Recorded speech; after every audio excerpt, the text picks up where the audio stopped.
Big news from Tigray and Amhara. Firstly, Amhara region, where it seems Fano fighters have again inflicted heavy losses on the Ethiopian National Defense Force and regional forces on a front where fighting erupted yesterday.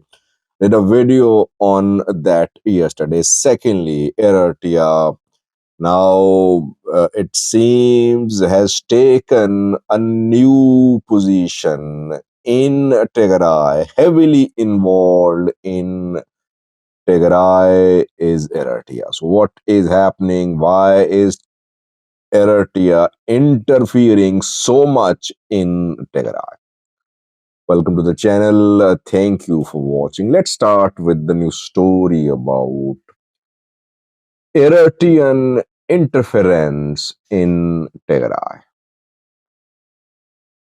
Eritrea and Tigray, they have improved their relations. They have started reconciliation. They call it the Simdo. EPLF defends coordination with Eritrea, says it's good for peace for border communities. Ethiopian federal government calls this coordination a violation of Ethiopian sovereignty and territorial integrity, as Tigray border is not controlled by ENDF. ENDF is not allowed to be deployed there. Free movement of people, militaries across the border is ongoing. Tigray and Eritrea are monitoring. They are supervising the border. No ENDF there. It seems that now Eritrean government has taken a position against Tadesse Were, the Tigray president. Abil Said is an Eritrean propagandist. He is an activist. He makes videos. He makes prose. He reads prose in his appearances. Most of his content uh, pieces are political in nature, and you can say that he is launched by Eritrean government. His views on issues in the region are a manifestation of Eritrean foreign policy. He meets with Eritrean intelligence agency officials, with Isas Afwerki he met to in the past. He's heavily involved in policy making in Eritrea. Abil Said says he has given an advice to the people of Tigray.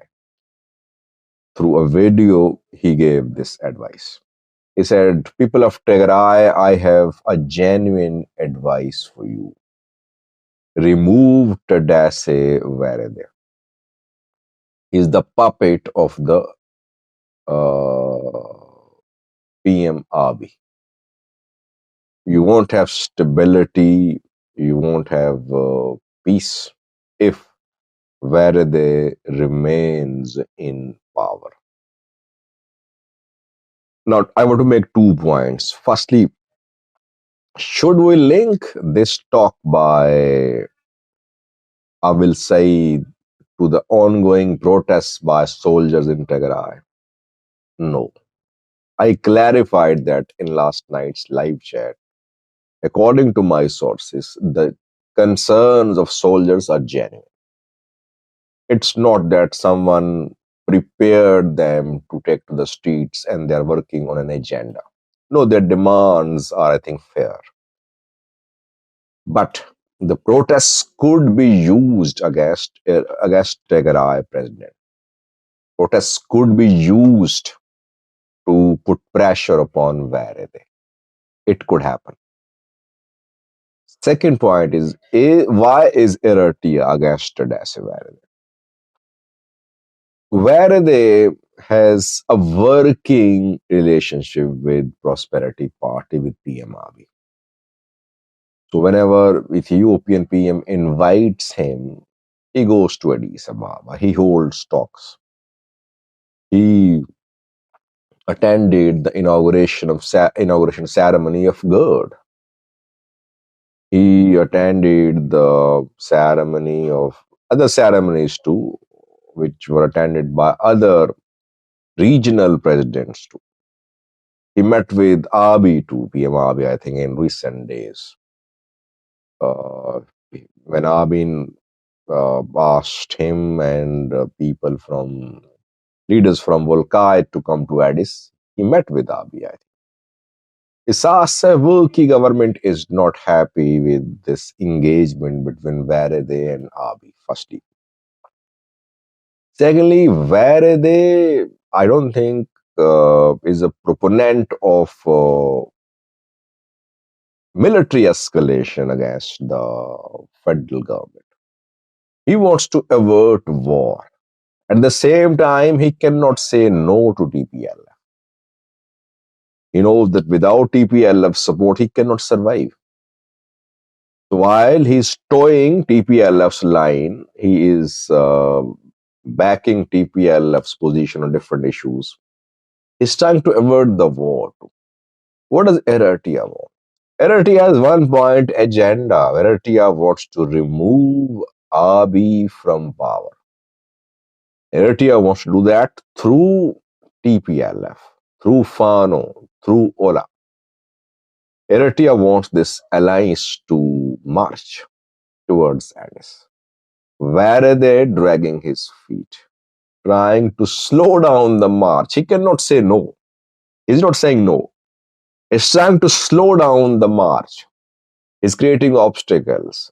This is what is not being liked by Eritrean government. That is why Awil Said has been launched. Advice has been given to Tigrayans. Uncalled for advice, by the way. No one wanted this type of advice. Now someone from Tigray can give a similar advice to the people of Eritrea. They should remove Isas Afwerki. They should remove their regional leaders. They should remove their foreign minister. Well, Avil sometimes talks nonsense, but he is the paid propagandist of the of the PFDJ, of the Iranian ruling party. So whatever he says, it has an agenda. We cannot just dismiss it as useless talk. No, there is political agenda behind his talk. Let's see what Verde will do. I think Verde will go on. It's difficult to remove him. Verde is not Getachew. Verde can only be removed if entire military command opposes him. And if Verde is removed, that will definitely be difficult to defend for TPLF. TPLF removed Getachew. Now, if they remove Faraday, perhaps they will find it difficult to defend the scene in Tigray. Secondly, Mayor's Fano fighter, it seems, have inflicted heavy losses on the Ethiopian National Defense Force and regional forces in Wollo. Once again, Wollo. The areas where Fano has inflicted losses on military are mainly in Wollo. Why? I don't know. There could be different reasons, but people say that maybe Eritrean, Tigrayan strategists are involved. Tigray fighters fought here. They know how to fight in these areas. And Fano fighters are getting lots of support from the other side. Other side means from Tigray. Yesterday I did a video. I told you about fighting around Kobo. I said that fighting erupted on Thursday morning. It went on for several hours. Residents in Kobo city, they heard sounds of gunshots. Military was inside Kobo and in the outskirts of Kobo, but fighting was in the outskirts of Kobo. To the east of Kobo, there are high places, very strategic high places. And Fano and military fought for the control of those places.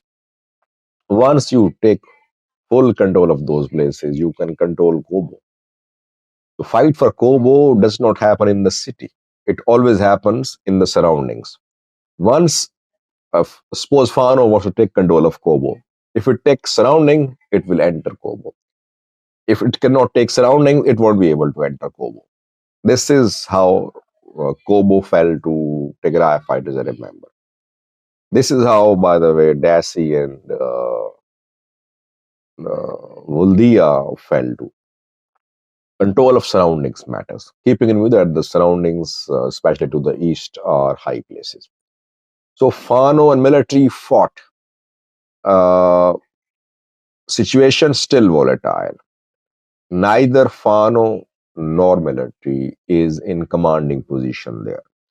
Interestingly, hospitals are closed in Kobo today. Public hospitals are closed. There are two main hospitals in Kobo, and both are closed to people. No services are being provided to the people. That is why now speculations are being made that these two hospitals are treating ENDF wounded soldiers who were wounded in yesterday's fighting against Fano fighters in the vicinity of Kobo. I think the speculation is not a rumor, it's a speculation. Needs verification, but sources say that yes, hospitals are closed. And they have seen ambulances entering the hospitals with ENDF wounded soldiers in the ambulances. So it means that ENDF did suffer heavy losses. That is why entire hospitals have been closed. Had ENDF suffered minor losses, maybe a part of the hospital could have been closed. But entire hospital is closed. It means that military did suffer losses on Kobo front. Military suffered losses between Moja and Lalibela in the first round of Fano's operation. Again, military suffering losses almost in the same area around Kobo. Thank you for watching.